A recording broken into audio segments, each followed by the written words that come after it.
What's up, everybody? It's Big Mike here with the Armstrong Avenue podcast. This is episode number 11. We're going to have a very special episode today where me and Scott talk about Wrestlemania 27, where he was the referee for the second match at Wrestlemania between Triple H and The Undertaker in a no-holds-barred match. What's up, Scott? What's going on, Big Mike? Oh, man. Just chilling at the house, man. Yeah, I feel you. It's definitely an overcast, rainy day here in Pensacola. So it's just humid. Perfect day to do a podcast. It is humid in Georgia. I don't know if it's humid or if I'm just like I sweat because I'm a thick, heavy man. And it's just like all the bacon grease sweating out of me. I'm not really sure yet. You're svelte. You're svelte. Yes. Man. It's been a good week. Oh, man, it's been a great week. So Sunday, episode 10, we dropped a special Sunday morning edition episode. And I got to tell you, I was kind of nervous. I've never in my years of podcasting put an episode out on a Sunday. But I have to tell you, it was it's a record for downloads for the Armstrong Avenue podcast. It was insane. My phone was blowing up. People loved the episode. More people have listened to it. We now are in so many more countries, including Vietnam. Wow.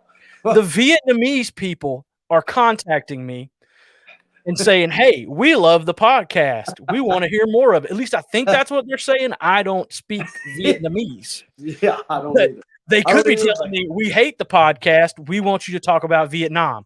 Hey, yeah, I don't know. At least they're talking about the podcast. That's all that matters. Sometimes bad press is good press. Amen, man. It's all press. Amen. Amen. Yes, it has. It's been a good week, man. It's been a very good week. Other than today when it's raining. But man, did you catch Raw last night?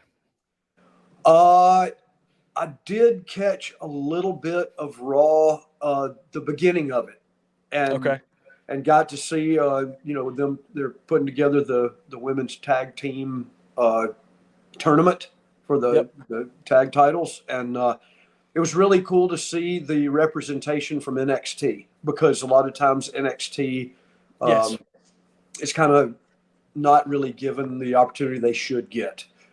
I'll tell you, one of my favorite pay-per-views we ever did was I forget exactly what it was called, but it was NXT versus Raw versus SmackDown, and it was all three brands on the one pay-per-view, and it was awesome. I had a blast, and you get to work with everybody, and it was really cool. But yeah, to see that, I think it was Zoe Stark and Nikita Lyons, and are on that, and so I hope they do good. I really do. I hope NXT. I think they're well represented with those two ladies, and I think it'll, it'd be awesome if they could get on into the tournament a little bit past the first round. So yeah. I hope that's what they do. Nikita Lyons is taking off on social media. Many people are following her. They're loving her in-ring talent. Yeah, she's a hottie. I mean, look, I'm an old dude, but I ain't blind. So. And, She's beautiful and curvaceous. I can say that. I'm not sure. My wife's not here, so I think I can. But as the men of my age would say, she's thick. Well, it works. I'll tell you that. And look, Zoe Stark. When she first started in NXT, I was there, and so I feel like I've had a little bit of something to do with her getting her feet wet with WWE in the NXT brand, and so and then she had a bad leg injury, and she was out for I want to say 9 months or maybe more. But she is a talented man. I mean, her in-ring work is phenomenal, and so. To see her, she's just coming back off the injury and getting her opportunity. And I think this is a really cool spot for her. And I'm really happy for her because she's a sweetheart of a human being. And so hope her and Nikita do something good. Yeah, for sure. I to be honest with you, as you know, a virus has been running through my family rampant all weekend. So I'm still getting over it, but I went to bed early last night. I watched the first 3 segments of Raw, and I was out. But when I woke up this morning, I caught back up. Oh, did you? Well, good for you. Another end of the show return. Yeah, Dexter Lumis. I did see that on social media, and I'm really happy for that guy. Another one of those dudes that he's got a little boy that's, I don't know, he's probably about 7 or 8 now, and man, he's a good dad, and in the gym he is a machine, and you just pull for those kind of guys. You know what I mean? It's good to see when nice guys don't finish last. Yeah. So I was really happy for him because just 2 weeks ago, he was doing the indies and looking for a job. So to see that with him that's fantastic. The Friday Night SmackDown. Did we talk about Friday Night SmackDown? We did. We talked about Karrion Kross's return. And, oh yeah. That's been, man, what a hot spot that was. So look, hey, Triple H is making things happen. I mean, there's Cross, there's Dakota Kai and Io Sky, and now Dexter Lumis, and you just think, man, I can't wait till they say that Armstrong name. I was about to say, and Big Mike. Yes. No, I put a poll out asking people on social media, like, who do you want to see make a WWE return? I put Johnny Gargano, Bray Wyatt, or other, so people could just kind of tell me who they want to see. Sure. I got a really funny response out of that. Somebody said Doink the Clown. Yeah, hey, come on, man. If we're grasping at straws, let's take it. I will take the gimmick and run with that. Okay, just throw me. Doink the Clown. I love it. That'd be awesome. No, but Johnny Gargano is not working anywhere. Indie scene. I don't even think he's working the indies. He's just kind of playing his Twitch games. Look, last night I did see Bobby Lashley against Ciampa, and man, they had a great match. They had a really good match, and so Ciampa's doing good too, and he was a Hunter guy. So I look forward to seeing what all these guys do. And look, we've talked about Austin Theory on here before. The kid's just a star. He's a star. He's going to be a star.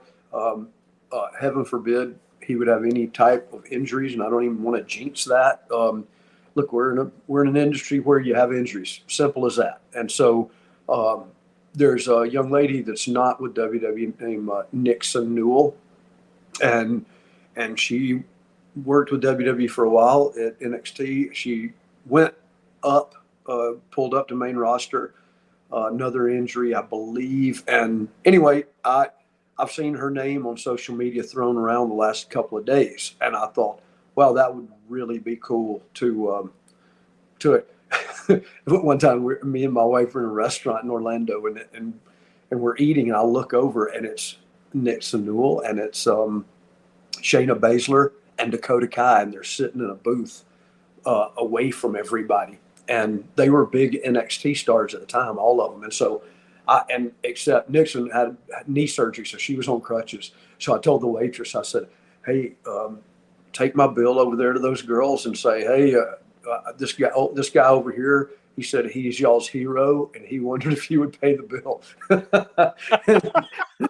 And so, needless to say, I told my wife, I said, hey, we're going to buy their dinner. They just don't know it yet, but I want to mess with them first. And so the waitress came back and we paid their bill and didn't tell them. And then they see me at work and go, we know you did that. You shouldn't have done that. Because once the waitress goes, hey, your hero said you'd pay for this. They said, what? And the lady pointed over there at me. And I just hit a double bicep shot in the middle of the restaurant. It's the little things that you do. You know what I mean? Funny. It's the little things. Yeah. In the middle of all the wrestling, life happened. You know what I mean? Yeah. I bet that was a fun night for fans, at least. So not often you get to see Scott Armstrong eating dinner. Now I'm so old, I just dribble it down my chin. Man. People are starting to talk about Big Mike's ribs like they talk about Scott's biscuits. Yeah. Hey, man, those ribs you posted on Twitter look phenomenal. They really did. They look good. And They were so good. I first thing I thought is, man, I need to think about about making a rack of those. They look really good. We got to get you a smoker. So if Yes. there's any smoker companies looking to sponsor Armstrong Avenue, Yeah. Amen. Man. We need two of them. One for Big Mike, one for me. because I can use an upgrade. I usually Yeah. upgrade my cookers about every 3 years because I wear them out. I'm constantly cooking meat. Dude, I know I've told you this. I don't know if I've told the listening audience, but my my bug spray guy from Florida Pest Control that comes over here like every couple of months or however it is that he comes, he he literally looked in my backyard and said, "Well, you might be a redneck if," and I just started laughing because you know how you go to the state park and Mm-hmm. you go to the state park and they have those grills that have been there since you were a little bitty kid and they're still there and now you're an adult and now your kids are seeing that exact same grill that's been there for 20 years. Well, I actually told my wife because here in Florida, look, if you go as the crow flies behind my house, probably a third of a mile, and there's Pensacola Bay.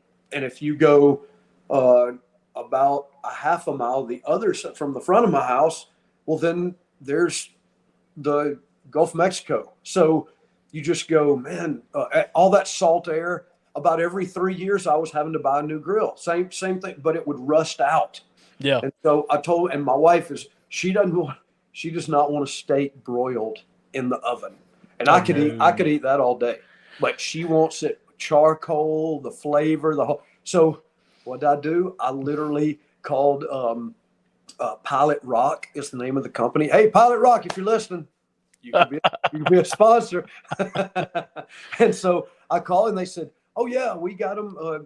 What size do you want?" Well, I had them send me one. It was it's well, look, it's big enough to put like four steaks on, and That's so perfect for you. it is, man. I can put four hamburgers and four hot dogs on it. It's plenty, but it's just like the one at the state park. It's the most.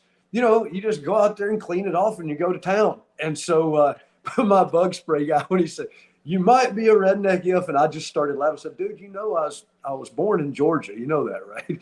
And, he just started laughing. But one day he came over, and I was out there grilling on it, and he went, "Oh man, I see why you have it now." And I said, "Yes." I said, "And look, I'll never buy another grill the rest of my life because this will be my grill for the rest of my life." And I think it was about $200, which look, some people would say that's crazy. Others would go, well, it's $200 for a grill that's going to last you 3 years. So you Yep. just need charcoal, baby, and you in business.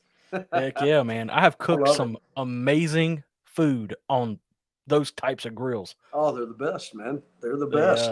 Think about I'm going camping. When you go yeah, camping, you just got charcoal and a grill, yeah. right? I You love it. know, so me and my wife bought a camper last year. I just sold it recently because it turned into a potato. It's a turd. It was a turd. It's not my turd anymore. Um, when I bought it, it was like, oh, this is nice. It needs some updating. It was from the '90s, but then whenever I started updating it, I was like, holy crap, what happened here? There was a roof hole and it just leaked. And I was Oh, gonna have to replace the whole yeah. back wall. And I said, no, I'm not doing that. Yeah, it's not So, cool. but I was about to buy like one of the Blackstone griddles because I Yeah, got the big one. I was gonna buy the little camp one, that's and what that was I got the 22-inch. It's awesome. yeah. I love it. I'm we're still thinking about buying a camper in about 2 or 3 years when the kids get a little older, and I still want one. But Yeah, you'll love it, man. yeah, Because dude, it's on my back porch right now, and anytime I like when nobody home, like right now, nobody's at just my go. house. I can just shoot out there and make me a Philly cheesesteak. Heck yes, yeah, or the best is like cook breakfast on it. All that yep. bacon and there's the grease. So there go your eggs. Oh, it's the best, man. That's how I season mine. I'll go to the Sam's Club and buy the 10-pound restaurant case of bacon, and I'll throw every bit of it on my Blackstone and Oh, cook it. And we'll I have bacon for days in my house. Why do you think I'm like thick? there you go. But enough of food talk because I'm getting hungry. Let's get into WrestleMania 27. So we're going to talk about the match that you refereed there at this show, which was the Undertaker versus Triple H in a no holds barred match. The build up to this was very simple. Undertaker was a part-time wrestler at the time. His last match was in 2010 at a pay-per-view. Bragging rights. I believe. I think it was Bragging Rights 2010. If anybody wants to correct me, you can, but I think it was Bragging Rights 2010 against Kane in a casket match. Undertaker lost, and when he came back before WrestleMania to build this up, his entrance music was Johnny Cash's "Ain't No Grave Gonna Hold My Body Down." Now, if you listen to it on Peacock, it's his Undertaker music because WWE doesn't want to pay royalties. But but at the time, that was the perfect entrance music for him because the last time you seen him, he lost in a casket match. Talk about long-term storytelling. Yes. But he came out, went to the ring, took his hat off. Triple H's music hit. He came to the ring. They stared down. Triple H looked up at the WrestleMania sign. Undertaker did the, slit your throat. Yep. Triple H crotch chopped him. Nobody said a word. The crowd went wild. Match made. Yep. The next time you see him, it's no holds barred. It's at WrestleMania. Yep. Which, if you research it, WWE kind of left out the part that their first time wrestling at WrestleMania was WrestleMania 17. It was like they didn't want people to remember that one. For 10 years too. Yeah, it was 10 years. Yeah, it's a long separation. Which WrestleMania 17 was arguably everybody who is a fan of wrestling's favorite WrestleMania. They had TLC 2, and it had so many phenomenal matches. But that match was not the main event of the show, but it was main event worthy. And a lot of that had to do with what you did as a referee in that match. The close fit. I mean, how many false finishes did they have where they had a number of them for sure, where you came this close to hitting that 3? Yeah, it's funny because that WrestleMania was in Atlanta.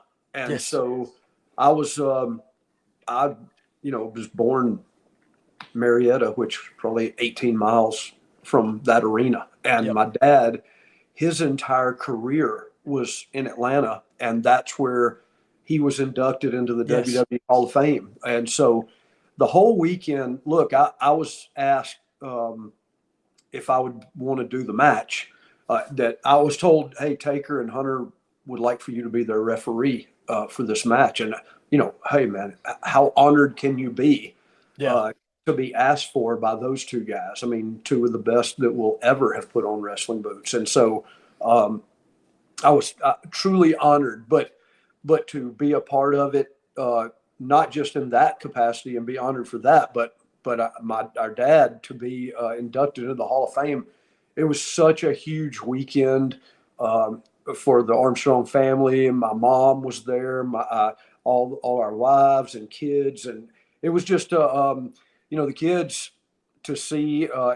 They had never seen Granddad be the wrestler or anything like that, so to see him up on the stage, getting that ring and all, they just thought that was the coolest thing ever. And so it was just really a awesome weekend for us. And then to get to that night, and there we are with that, that arena or stadium, I should say, just slammed. Oh my God. It was nuts. It was so many people. And, the referees are very fortunate to be able to get into the ring and already be in the ring when the first music hits.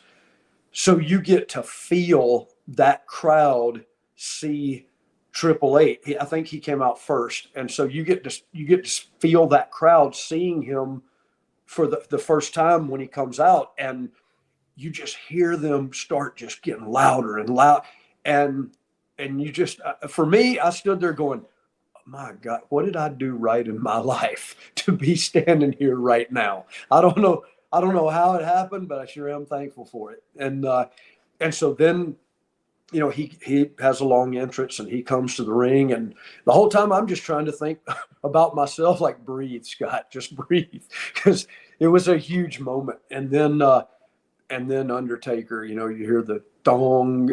No, was it the music first or the dong? I can't. I think he hit the dong, I and then think it so was too. "Ain't No Grave." It was Yeah, again. It was "Ain't No Grave Gonna Hold My Body Down." But if you go back and watch it again on TV on yeah. Peacock, it's his music. Well, But I just remember as I soon as remember it that started, one vividly. the Hearing people, oh my gosh, they just went crazy. And you know, I personally knew I was in a huge spot. I yeah, knew it. There was no doubt about it. Look, Taker and Triple H, WrestleMania. I mean, there's no grander of a stage for me personally than that moment in time. And I refereed some WrestleMania main events, and I refereed some huge matches. But that match in particular is the one I get as a referee. It's the one I get asked about the most, and mhm. and so I felt like, oh yeah, this is huge. I'm a part of something. This is going to be really cool. And then you get in the ring, and you see those two dudes make their entrance, and you feel that crowd. It's and then that's when it really hit me is, oh my God, this is much bigger than any of the three of us in the ring. This is huge. It's huge for the wrestling industry. And so because now here it is, that was 27. What number was the last one? 36? I think 36, 37, So 38, something. all those years ago, and here we are talking about it. You know what I Yeah, mean? So that's how big it of a match it is and was. And so um, it was no holds barred, anything goes. Basically, I was able to have the best seat in the on the planet for that match, but and the only thing I had to do was count. You know what I a mean? lot. Uh, well, but not a lot at the beginning, because at the beginning, man, those guys just put each other through total hell. I mean, man, the chair shots were unbelievable. I mean, there was no holding back. Undertaker, what is he, 6'11" or whatever he is, and he Mhm. got that chair so high over his head and just coming down full force across Hunter's back, and the chair bent immediately. And nothing I can do. I can't. All I can do is say, "Hey, dude, are you okay?" You know what I Yeah. mean? Which I asked as the match went on. I remember I asked them both a lot. You still with me? You still with me? You got me? Because you don't know if one of them's got a concussion and has no clue what's happening next. You know what I mean? And so I just remember asking them a lot. You good? And then look, once we got to the first false finish, it was like, oh man. I mean, if anybody goes on Peacock and watches this match back, you'll notice my count. Um, Wrestlers always said they loved my count, and wrestling fans always said they hated my count, that it was too slow, and you wave your arm too far back, and blah, blah, blah. And look, it is what it is. Mine was different simply because I had had two shoulder surgeries on the same shoulder. So I know and that it was on feeling. my right shoulder. And I'll never forget one time Vince McMahon saying, "Lay down in the floor here and show me how you count." And so I did. And he went, "Well, you can't do it that way." And I literally said, "Well, sir, I can't do it any other way." I said, "I've had two surgeries on this shoulder, and it's the only way I can do it." And he went, "Oh, okay, then just do it that way." And everybody started laughing. And so it was the only way I could do it. And so watching it back, I just started laughing, thinking about all the crap I took from all the wrestling fans because of my count, because it was different than all the other referees. It was different than every referee. I don't care what company they were with. And it was simply because I'd had two shoulder surgeries. So my shoulder didn't work exactly right. I had to twist my arm back to throw it down and count. And so I couldn't just raise it up like that because I had no range of motion. But if I reared way back, I could throw it down.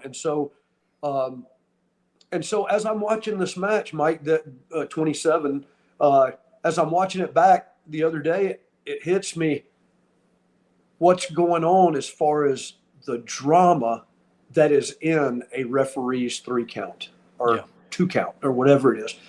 That's where the drama is in a look.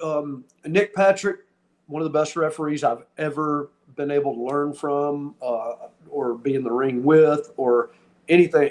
A brilliant guy. And he always said, well, a referee's job is to be invisible until it's time to be seen. And so I never knew what that meant for the longest time until I realized that's true. It is. I know I've said that before on this podcast, but if you think about a referee, I don't care what a referee does in the ring. I don't care. Just stay out of the way. Let the performers do their business, and when their business stops, well, it's time for the referee to be seen. Then the referee steps in, checks on them, hey, is everything good? They start going again, step back out of their way, be invisible until it's time to be seen. And so a 3 count or a 2 count, a false finish, is definitely a time for the referee to be seen. And so if you have a really fast cadence on your count, like that, 1, 2, 3, there's no drama in that. And so I noticed during this match, with my arm coming way back and my count being a little slower than most, it drew the people in. Look, I can't take away from the 2 talent that are in the ring because, like I said, they're 2 of the greatest that will ever be in a wrestling ring together. But when you watch the crowd, as the false finishes progressed, you see the crowd. Look, the people that come and sit on the front row, they're going to be there every time. They're going to pay no matter how much it costs. They want to be there every time on the front row, the same people. They're the first ones to get their tickets, and they're the hardest ones to make jump up out of their seat. And on this match, as the false finishes progressed, you see those people immediately. First, you see them sitting down going, oh. Then the next couple, you see them stand up and their hands are on the rail right there. You see them stand up and go, oh, and you see them shake their head and look at each other like, man, did you see that? And they sit back down. But as we got near the end, they were coming up out of their seat going, oh, 1, 2, oh. And man, I couldn't do anything but inside my own head go, my God, these guys have the people listen. You know what I mean? I wanted to say it to both of them, but I didn't want to get caught on camera saying, are you guys hearing this, man? Yeah. I was so excited for them because they had those people, man, God, that people were hanging on big time. And that old man slow counting just 1, 2, 2 and 7/8 and kick out and so it was just a look for a referee that likes to work, which I always did, still do. But I wanted to, on a no holds barred anything goes match, you're told you can't do anything. You can't count anybody. You can't, break anything. You just got to let it go. And when there's a cover, you count. And okay, or if somebody taps out, which ended up being the finish on this match, was Triple H tapped out to the triangle choke by the Undertaker. And so all you can do is watch that. You can't really get involved. Other than checking on them, which is basically what I did, but you can't get involved. But yeah, the false finishes were, my God, man, that's when you know you really got them. It really is. When you hear a good false finish and the people are going, oh, when they count with you, 1, 2, oh, man, you realize, dude, we're doing our job. And it was crazy because Undertaker took 3 pedigrees. Yep. And I think Triple H 2. Didn't he get 2 tombstones? I think so. And he gave he gave a tombstone to. Yeah, he gave a tombstone too. Yeah, He gave a. You know what was cool about that? He gave that tombstone to Undertaker, and then folded his. If you watch it back, you see he gives the tombstone to Undertaker. Then he takes Taker's arm, folds it over, takes the other one, folds it over, and then throws his hair straight back, just like Undertaker did. And you see me wait. I mean, I'm literally coming in, but waiting until he throws his hair back to get the 1, 2. Because look, if you rush that, you kill the moment. If if a referee rushes something like that, it kills the moment. And so it was hard because, man, I wanted to be a part of all that so bad, but all I could do is count. You know what I mean? So I couldn't. You couldn't rush it because you just screw it up. So I just had to take my time and watch it happen. But what a picture! Him folding Undertaker's arms over, throwing his hair back, and then Undertaker kicks out on like 2 9/10. Oh my God! Place went crazy because they just knew this is it. That was the end of the streak. Streak's over. Yeah, but no, no, that didn't happen. You know what would have been a good right there if they just all of a sudden came around with Bones Coffee.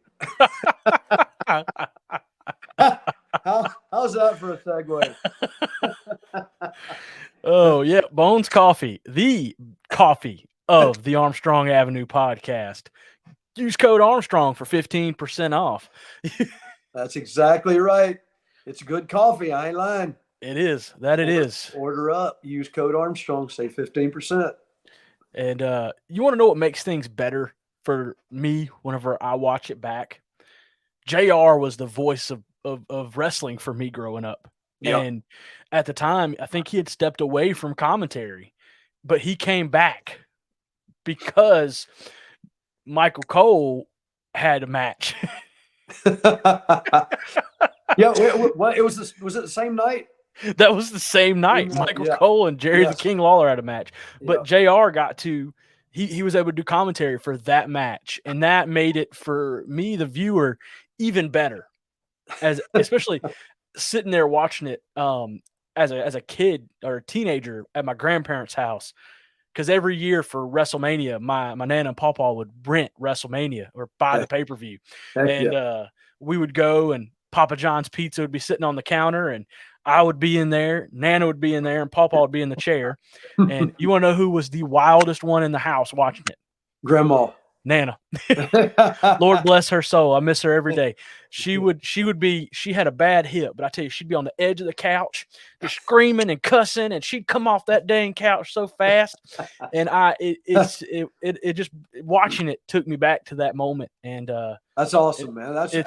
That everything you just described is exactly what wrestling is, man. Wrestling is meant to create emotion and let people have fun and let them get their anxieties out. People used to ask me when I was wrestling, what does it feel like in there? And I said, well, I can tell you this. There's no car payment due. There's no house payment due. There's the guy that pulled out in front of me at the grocery store, the girl that shortchanged me in the drive-through window and gave me no fries. All those things that build up in your head, I could wrestle every night and just release it all. And man, so for me as a in-ring performer, that was my release. But for the fans, they can jump up and scream and yell and say whatever they want. Look, everybody makes out, right? Everybody does. And that's, when you see a family go to a wrestling show and the kids are yelling and screaming, the mom and dad are just kind of sitting there. I always feel bad for the mom and dad. I always think, wow, y'all are missing the point. Have fun with your kids. Yell, scream, enjoy this. You know what I mean? I'm not gonna look. I want to take my grandson to the monster trucks, and when we see the thing do the big huge jump, I want to look at him and go, yeah, you know what I mean? I want to have that fun. Look, I can sit at my house and be a sourpuss, you know what I mean? Yeah, so exactly. I want to be able to have that kind of fun, and that's what I always hope wrestling is. the WWE mantra was always we put smiles on people's faces, and that was always the goal. And look, sometimes it just didn't happen, and you feel bad for those people because we're definitely doing the best we can in the back. I promise you, I was past tense. Will be again. But that was, and then that led up to WrestleMania 28, where they had the Hell in a Cell at WrestleMania. Which, I mean, so long-term storytelling, one of the greatest rivalries for WrestleMania was Triple H Undertaker. Right next to Shawn Michaels Undertaker, right next to Rock Stone Cold, right next to Rock John Cena. Yeah. There's been some. Hey, look, WrestleManias are well thought out. They're very well planned out. I mean, there's no doubt in my mind that they know right now who's going to main event Mania that's going to be in Hollywood this year. And so rumors. Do what? Rumors. Rock Roman Reigns.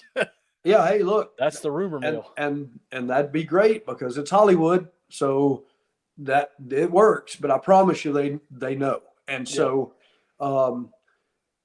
look, it's like you don't want to go into a venue like a WrestleMania, a giant thing like WrestleMania, and take chances. You want to go in there with something that the people are going to love, and because look, if people don't love it, they'll let you know it. Yeah. And you watched like this week on social media, man, I saw nothing but praise for Triple H. Everybody, either I've blocked all the people on Twitter that say negative stuff, or, which is a possibility. But a lot of people were saying, "Wow, this is a whole different vibe. The pacing of the show is better. Yeah. There's more wrestling." I did notice a lot of 2-segment matches, and by what I mean by 2 segments, for those of you that don't know, is the match starts and then all of a sudden, hey, we got to go to commercial, and the match is still going, and then they come back from commercial and the match is still going, so that's the next segment. And so there were a lot of 2-segment matches. I noticed that, and I like those personally. I don't like those matches that are 4 minutes. You know what I mean? It's just here's 2 minutes of entrances and 2 minutes of match, and now let's go to commercial, or let's go to the backstage and see this promo. I want to see wrestling because I'm an old wrestler, and I always liked anybody that could wrestle. And so I think it's awesome, man. I to see all that praise for Triple H, that's huge, man. It really is. And I'm not just saying all that because I'm waiting on a phone call or anything, but I really think that in case you are trying to book Scott Armstrong at gmail.com. Yes. There you go. If you are trying to book Scott Armstrong. Even you, Triple H, book Scott Armstrong at gmail.com. I promise you, Mike, this is the last podcast he's ever going to listen to. Don't tell me that. I've got my hopes up. I really want him to say, hey, I know your voice from the Armstrong Avenue podcast. Yeah, you say, hey, my name's Mike. Oh, forget it. I'd know you anywhere, Mike. I'm going to go ahead and tell you, if that happened, I would probably faint. Put a pillow behind me. I'd just cover you and count to 3 if you did. So there you go. Oh, God, that's funny. Yeah, dude. But it's cool to see that. Look, if you would a month ago, you look on there at social media, people just degrading WWE. Oh my God, they're doing the same gaga. They're doing this, they're doing that. And I'm always of the opinion, if I don't like something, a TV show, I promise you I'm not going to watch it every week. But if you really look at Twitter, it's the same people every week saying, oh, this is negative. And you just think, why put yourself through it? Turn the channel. Watch something else. You know what I mean? Watch something that makes you happy. But don't watch that. You know what I mean? Watch the Armstrong Avenue podcast on the IWN network. Or shut your eyes and listen to it. Either way. And then open them and order some Bones coffee. That's right. Yep. That's true, man. Why entertain the negative? There's enough out there. There's enough negative for everybody, and everybody that feels it, they try to spew it. Hey, man, just don't entertain it. You know what I mean? And look, wrestling is no different. If you don't like what you're seeing, just don't watch it. I don't care what organization it is. But if you are a true wrestling fan, you watch all of them. You know what I mean? You watch Wow, Impact, AEW, WWE, watch them all. And you watch then, Main Event Wrestling from Georgia. Yeah, only on the IWN app. Well, that's that's one of the look. If you are a wrestling fan, having that IWN app, that's awesome, man. Because now you don't just get the big money organizations, you get the small organizations, and you have the opportunity with that app to see the up and comers, because you start seeing somebody. Look, if you're a fan and you're watching the IWN network and you see a wrestler and you go, wow, that guy's really good. First thing you do is start looking on that app and try to find something else with that male or female, whoever, that guy or girl. So it'll be once Adam Priest or Vicky Dreamboat or right, 100%. Well, you literally, as a fan and that IW network, are getting in on the ground floor of that person's career. Yep. And so you can say, and then if they get a chance to go to AEW or NXT or whatever, you go, oh wow, I remember seeing them on this app. Now you're at the beginning of somebody's career. You have seen them in the indies doing the struggle to try to take the next step. And then you see them take the next step, and now you're pulling for them. You know what I mean? And you end up being a fan, or you don't have to be a fan, but you keep up with their career. And it's very much how I felt when I was with NXT. And because there I was, in the sunset of my career and working with all these, the Austin Theories and the Raquel Gonzalez, and you know what I mean? You're working with all these young people, and then you see them, they get pulled up to Raw or SmackDown, and you just go, wow, man, I was there. I got to see them, and now I watch them. I want to see if they're going to be on the show and watch what they do. And it's just really, really, for Killer Cross to get put on SmackDown the other night was like, oh man, so happy for that guy. Dexter Lumis, so happy for that guy, because I was there. Look, when Dexter Lumis first came to NXT, he wrestled as Sam Shaw, and I knew him then and it was years ago. And so to watch him progress from Sam Shaw to Dexter Lumis in a total character role, and now here he goes, man. He's on Raw. So really, really, really cool. And that's it's the same feeling for the IWN app. I can't even say it, but the app is the same way. It's just you're literally getting with these talent before they make it to that next level. So it's a really cool app, man, and follow their careers. So download, Yeah, for sure. For sure. We're constantly working and improving the app, trying to obtain more independent wrestling promotions to highlight more indie wrestlers. We've also, in phase 2, they sent us the layout for how we're doing it, but we're going to have a section in there for booking. So each wrestler, referee, manager, wrestling commentator, whatever, you can set your own layout for your own booking area. And it'll be like a profile where you have your pictures, your videos, your information, and you can have like a DM section and all of your stuff right there where organizers or promoters can reach out to you and see your matches, see your videos, your highlights, and things like that. Man, that is such an awesome tool for up and comers to be able to not only be seen, and look, wherever you live, you can get the IWN app. You download it, and so you might be an indie wrestler in South Florida, and somebody in Portland, diagonal across the United States. Some promoters see that and go, "Oh my God, this guy's awesome!" Next thing you know, you're getting on an airplane and your career's taking off. And so, it's a huge tool for the for the up and comers to use to get booked and and get that's what it's all about. Get their name out there, man. It's huge. It's also all about the Armstrong Avenue podcast. Amen. It's one of the few places you can see this handsome devil, Big Mike. I am the podcaster for the IWN app. I have multiple shows on there. And we wonder why we're not drawing, Mike. God dang it. I know. It's all me.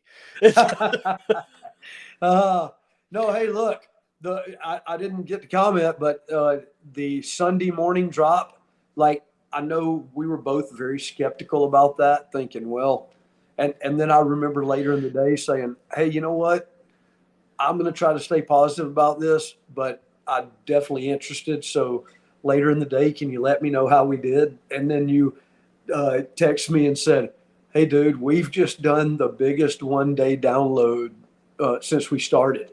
And it was like, oh my God. I mean, I don't know of anybody that drops on a Sunday morning. Any podcasters. No. So I don't know that I don't know that I want to do that unless we put on like a 5-minute morning service, because it felt everything doing it felt, I don't know, it just didn't feel right for a Sunday morning. But then hearing how it just let me know that I guess a lot of people after church said, Alexa, play Armstrong Avenue podcast, and maybe they listened to it while they ate Sunday dinner. What I mean? Whatever happened, it worked. Yeah, so, yeah, I'm really happy with it. And I would definitely want to say a big thank you to all the listeners because look, without you, there is no us, and that's so. Right. I appreciate the feedback that we are getting, but we would always like to have more. So please let us know. We've just started this segment that's coming up here in a second about Ask Scott, but I mean, if there's things you want to know about. You know what? I did get a text message the other day, and it did have a hashtag Ask Scott on it. It was from not a text, it was a tweet, and it had at the end, and it said, "Sure would love to hear some road stories." And so, my God, some of them would get me divorced, some of them would get me punched in the face. But I did think of one. There was one time we were doing Smoky Mountain Wrestling, and Steve, my brother Steve, was riding with Tracy Smothers, God rest his soul. Tracy was a great dude, really good guy. And so he and Steve were a tag team, the Wild Eyed Southern Boys, and then Dusty in WCW changed their name to the Young Pistols. But they had a really good, a decade-long run going to Japan and everything else as a tag team. They did really good together. But they were riding in a car, and me and my dad were riding in a car. And so we pull into the little, Quickie Mart in somewhere, Virginia, and we were driving back to Knoxville. This is after the show. So number one, it's just pitch dark outside. And in Virginia and West Virginia, the roads are so windy, and there's no guardrail, there's no street lights. And anybody that lives up there, you're hearing this going, yeah, he ain't lying. And so it's just really, really, you have to be careful. And so we pull into this little Quickie Mart to get, Gatorade, Cokes, whatever. And they sold like firecrackers and bottle rockets. And so, I noticed that because I live in Florida, and at the time those were illegal. At that time, now they're not, but at that time they were. And so I was already thinking, oh, I should probably get some of those to take home with me for the kids. And so, but I didn't think anything about it. I went ahead and got my drink and crackers or whatever. My dad was doing the same thing. But I noticed that Steve and Tracy, they were hustling and walked out to the car and got in their car. And so, I don't know, something just made me go, did they just buy fireworks? And so I asked the dude behind the counter, I said, hey, man, I said, that was my brother and Tracy Smothers, Wild Eyed Southern Boys. And the guy said, I thought that's who that was. And I said, did they buy fireworks? And he said, they bought a bunch of bottle rockets. Well, as soon as he said it, I knew what was coming. And I said, okay, yeah, let me get some bottle rockets too, and let me get some firecrackers. And my dad, standing in that store, started going, "Hey, boy, you ain't gonna get us." I, I can't help but laugh about it. It was so funny. And he said, "You ain't gonna get us killed in that car. I can just see you dropping that pack of firecrackers inside the car." And I said, "No, Dad, no, it's gonna be fine." Well, we leave, and Steve and Tracy waited for us to leave, and they got in behind us. And so we're going around all these curvy roads, and all of a sudden, there's a huge, a huge pop right next to the car, and it lights up real bright, like an exploding bottle rocket does. And Dad said, "God dang it, those boys are going to get us all killed." And I said, "The hell they are!" And I started lighting them and throwing them out to fire back at them. And sure as shit, I dropped a bottle rocket inside the car. And my dad went nuts. Boy, got him. Oh my God. It was like I'd axe murdered somebody. He went off on me. And I couldn't help but laugh, which made him that much more mad. Before it was over, he had pulled over the side of the road and told me, "Get the hell out, get in the car with Steve and Tracy." Oh man, yeah, road stories, dude. Yeah, I think about stuff. I miss my dad really bad, man. I was really close to him, and so I know Brian had said before,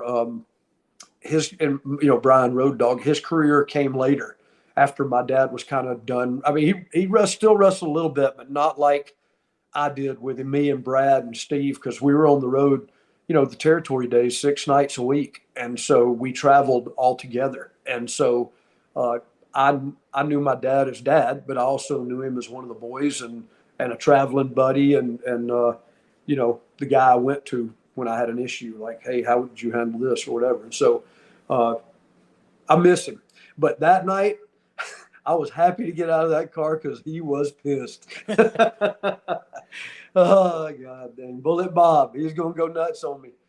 That's a good one there, man. Yeah, That is Smoky Mountain, man. that's a good one. You know, before I met you, whenever I was running my other podcast, some Canadian guys that I went on a podcast with one of my hosts, he gave us the moniker the Wild Eyed Southern Boys because he was a huge fan of your brother and Tracy Smothers, all the way up in Canada. Just huge Wow. fan of them, and he knew we were some Southern redneck Georgia boys, but and it was just funny, and we used that for a while. We would go on there and use that, but it was funny, man. That's a good road story. Yeah. That's a great hashtag Ask Scott, brought to you by Bones Coffee segment. Yes. If you guys want to be in on the next one, tweet us your hashtag Ask Scott questions for the next episode. Yeah, man. It was. There's plenty of road stories. That's for sure. Well, we will definitely get to them. But this was a good one, man. This was a fun episode. But we're getting close on time here, and I know my wife's about to get home. Your wife's about to get home. We're probably gonna end this one here. You got something coming up this weekend, though, right? Yeah, wrestling is everywhere, and so this weekend there's some shows in Chicago that I want to attend, and so I think I'm going to go up there and just kind of see what it's all about, and trying to get my name back out there. I was on the I guess I was out of sight, out of mind for a long time as far as the indie circuit goes, whether it be helping with the indies behind the scenes or in the ring. I mean, or training the talent. I mean, I did it all with NXT, and so now I'm just kind of shopping around to see if there's something out there that that fits. And so, look, I went a different direction to even do this podcast because, as you know, I was very skeptical about doing this because I've never done anything like this before. Yeah. Excuse me. So to have the listeners that we have, the viewership, the clicks on YouTube, and to be even scratching the surface is a bonus for me, because I've been gone for a long time. So I think this podcast has helped me a lot, to tell you the truth, Big Mike, because now my phone's starting to ring. And so You are welcome. yeah, I appreciate it. I do. And the fun thing is it is fun. You know what I mean? This is what we Yeah. do. And so when I go to these indie shows, I see a 22-year-old dude out there just giving it everything he's got. And that was me. I was that 22-year-old dude. So it's fun for me to light the fire in me, if only for that night, to be able to feel young again in my head anyway. My body's still 118, but to feel young again and go, man, I totally understand why my dad did it until his late 70s. I do. Yeah. I totally get it. It's a blast. And so anyway, yeah, I just want my name out there. And again, I know you've already plugged it one time, but book Scott Armstrong at gmail.com is definitely, I'd love to come do anything. So please give me a shout. Shoot that email. It's not hard. Book Scott Armstrong at gmail.com. And I've just had a couple of dates open up in September. So something didn't quite work out like somebody had promised. But I ain't throwing nobody under the bus. I'm just going to move on. So if anybody has something, please let me know. I look forward to working with you or for you, or however you want to do it. Yeah. Yeah. Book Scott Armstrong at gmail.com. Hey, get with him. He's got so much knowledge of this business. If you're not calling him or emailing him, you are missing out. Bless your heart. Lie to me, Mike. Lie to me. But as always, you can find us on Twitter, Big Mike the host, WWE Armstrong, Armstrong Avenue Pod. We're going to get out of here. Thank you, Scott. Thank you, buddy. We're out.